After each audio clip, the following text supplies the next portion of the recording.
هندوق مع بعض دلوقتي الزبادي، هنشوف. بصوا بصوا الجمال، ما شاء الله لا قوة الا بالله.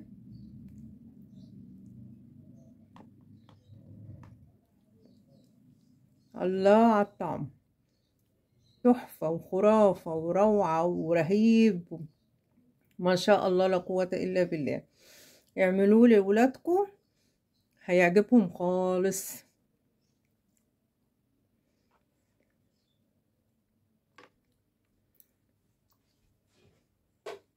وهندوق مع بعض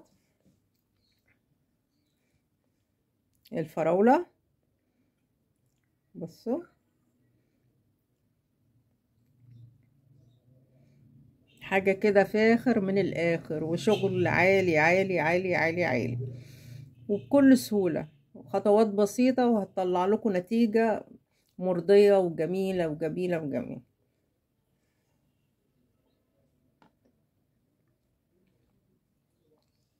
برضو الفراولة تحفة تحفة، الاتنين أحلى من بعض، لازم تجربوه، حاجة مفيش بعد كده. وكل الكوبايات وكل المجات ما شاء الله ما شاء الله زي بعضها، عشان اهو على طول كلهم نجربهم كلهم. وده برضو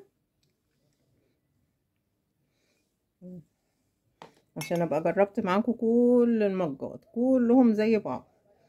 وانا طلعته بعد 3 ساعات من التلاجة، وهرجعه تاني التلاجة، ووقت ما يتاكل يطلع تمام. بس انا بقول في الشتاء يعني تقريبا ما بياخدش اكتر من 3 ساعات في التلاجة، والنتيجة بتبقى مرضية مرضية مرضية زي ما انتوا شايفين كده. انا بحب المصداقية صراحة. تمام كده حبايبي. يعني بغلي كيلو لبن اهو، وبعد ما يغلي هسيبه يبرد شوية، يبقى دافي كده، يبقى زي ايه، زي ما بنيجي نختبر الرضعة للبيبي، يعني يكون ما بتلسعش. تمام كده، هسيبه يغلي وبعد كده نشوف هنعمل ايه. السلام عليكم ورحمة الله وبركاته. اهلا بيكم حبايبي متابعين قناتي، قناة نانا هوم. النهاردة هنعمل مع بعض زبادي تاني. احنا عملنا الزبادي اللي هو السادة، هنعمل مع بعض النهاردة الزبادي اللي بالمانجا والفراولة. الزبادي بتاعنا مش اي زبادي، الزبادي بتاعنا بالمانجا والفراولة، بجيلي المانجا وبجيلي الفراولة. تمام كده، نقول بسم الله الرحمن الرحيم ونصلي على رسول الله عليه افضل الصلاة والسلام، ونشوف هنعمل ايه. اول حاجة انا غليت اللبن وايه وسبته يبرد شوية، يبقى زي دمعة العين كده، زي رضعة البيبي لما بتيجي تختبريها يكون ايه، تكون ما بتلسعش. تمام كده، وهنبتدي دلوقتي نشوف هنعمل ايه. دلوقتي حبايبي احنا سيبنا اللبن يعني يهدى شوية كده، هنختبره بقى، هنشوف زي ما بنختبر الرضعة بتاعت البيبي كده. خلاص ما لسعتناش وقدرنا نستحمل خلاص، يبقى هو ده، هي دي درجة الحرارة بتاعت اللبن اللي احنا عايزينها. تمام كده،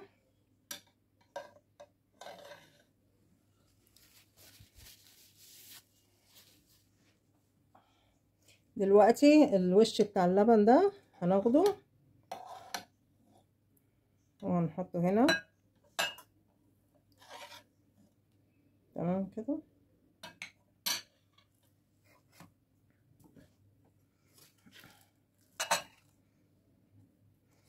وهناخد العلبة الوسط بتاعت الزبادي، هناخد منها معلقتين كبار. قلنا الافضل تكون علبة صغيرة، عشان العلبة الصغيرة هي المقدار ايه السليم. دي هناخد 3/4 كده. تمام كده، وهناخد معاها ايه، هناخد معاها شوية لبن. الاول نحط كمية بسيطة، تمام، ونخليها زي الكريمة.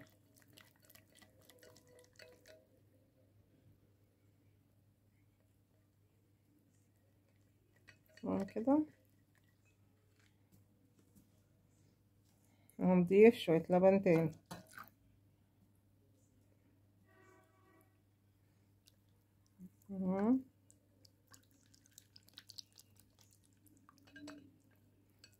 ممكن بهاند بلندر برضو، او اي مضرب كهرباء، بس هو الموضوع مش مستاهل. عملنا الزبادي السادة الحمد لله وطلع جميل وكريمي وكل حاجة. تمام كده. دلوقتي بقى هنعمل ايه، هنضيف الكريمة دي اللي عملناها اللي هي الخميرة، تسمى الخميرة، هنضيفها للبن. تمام كده. وبرضو هنفضل نقلب وندوبه كويس جدا. طبعا جيلي الفراولة وجيلي المانجا بيبقى فيهم سكر، اللي حابب يزود سكر زيادة يزود، بس انا يعني هكتفي بالسكر اللي هو فيه. كيلو اللبن او كيلو الحليب او كيلو اللبن يعني بناخد عليه مفروض كيس من الفراولة او كيس من الفانيليا. فانا دلوقتي هقسم الكيلو نصين، نص للفراولة ونص للايه، نص للفراولة ونص للمانجا. تمام كده. فهاخد نص كيس فراولة لنص اللبن، ونص كيس مانجا لنص اللبن. تمام كده. دلوقتي هنقسم اللبن، قلبناه كويس ودوبناه كويس. هنقسم اللبن على جزئين، ده جزء تقريبا كده،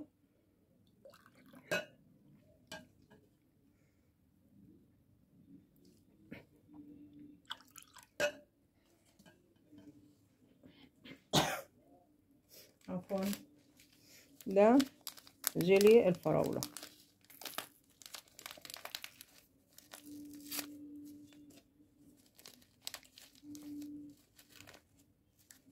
هناخد حوالي نصه.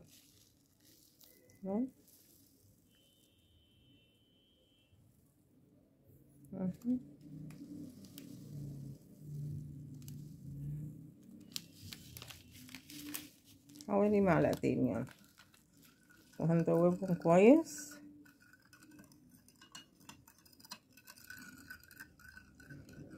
تمام كده. النص التاني مانجا،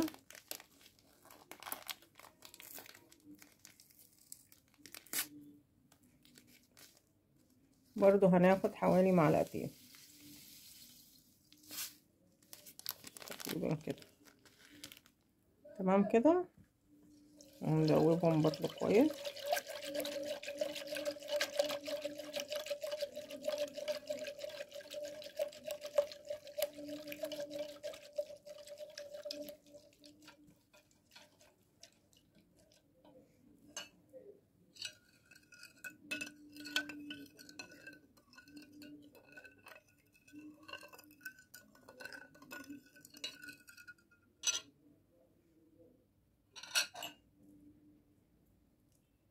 دلوقتي هبتدي اغرف الزبادي، هبتدي في المجات دي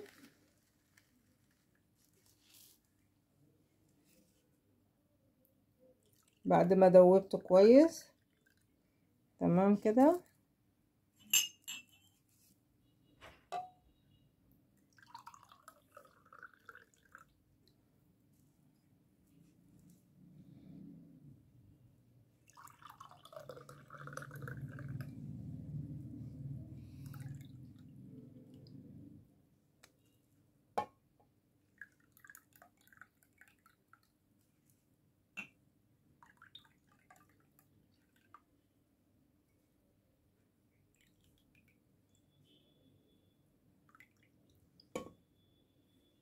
هما حوالي 3 مجات. تمام كده.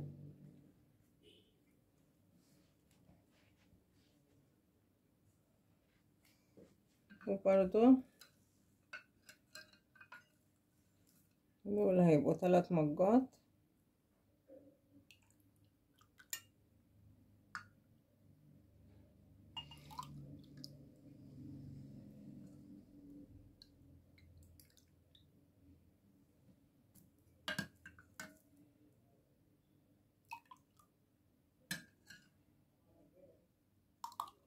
الأولاد بيحبوا الحاجة اللي بالفواكه، أي حاجة فيها فواكه، عصير، أي زبادي، أي حاجة فيها فواكه بيحبوه.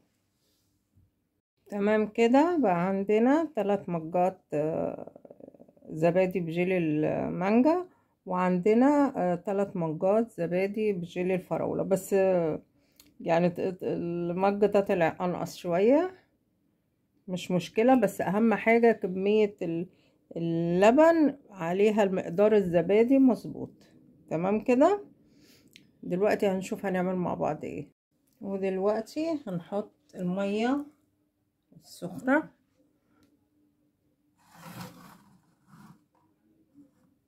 زي ما عملنا في الزبادي السادة. هي طريقة الزبادي كلها واحدة، الا بقى اذا حد عنده مكنة الزبادي هو بيستخدمها. تمام كده. يعني دلوقتي هغطيه بالفويل.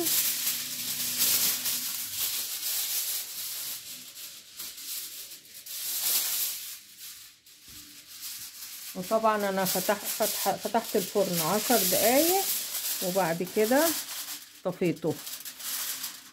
الفرن بيتسخن بس وبعد كده بيتطفي. تمام كده. انا هغطيه كويس كده وبعد كده هدخله الفرن السخن المطفي. تمام كده. وهسيبه بقى يقعد من بالليل لغاية الصبح. خلاص انا خرجت الزبادي من الفرن. زبادي جيلي الفراولة وجيلي المانجا اهو. ما شاء الله لا قوة الا بالله، ما شاء الله متماسك. بس لسه هنحطه في التلاجة ساعتين 3. احنا عشان في الشتاء ساعتين 3، مش اقل من ساعتين 3. بس تحطيه وتسيبيه وقت ما هتاكلوه يعني بألف هنا وشفا. لكن في الصيف بيتحط عدد ساعات اكتر في التلاجة. تمام كده. انا هحطه في التلاجة وان شاء الله ان شاء الله هوريه لكم لما يقعد المدة المطلوبة. تمام اهو حبايبي الزبادي، زبادي المانجا وزبادي الفراولة بعد ما طلع من التلاجة انا قعدته حوالي 3 ساعات، وهدخله تاني طبعا بعد ما اصور وكده. تمام كده.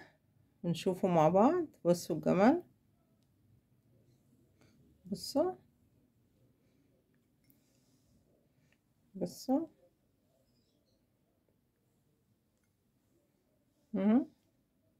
ايه رأيكم؟ نحطه كده. تمام. نحطه كده. تمام. زي ما هو. وده برضو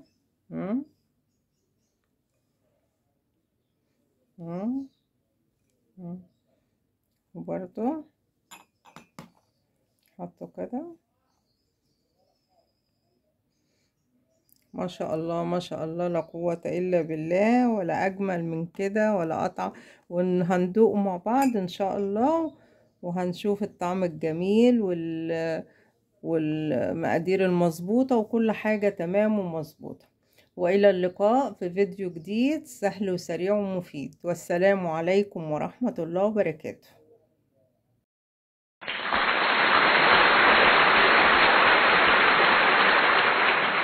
واو.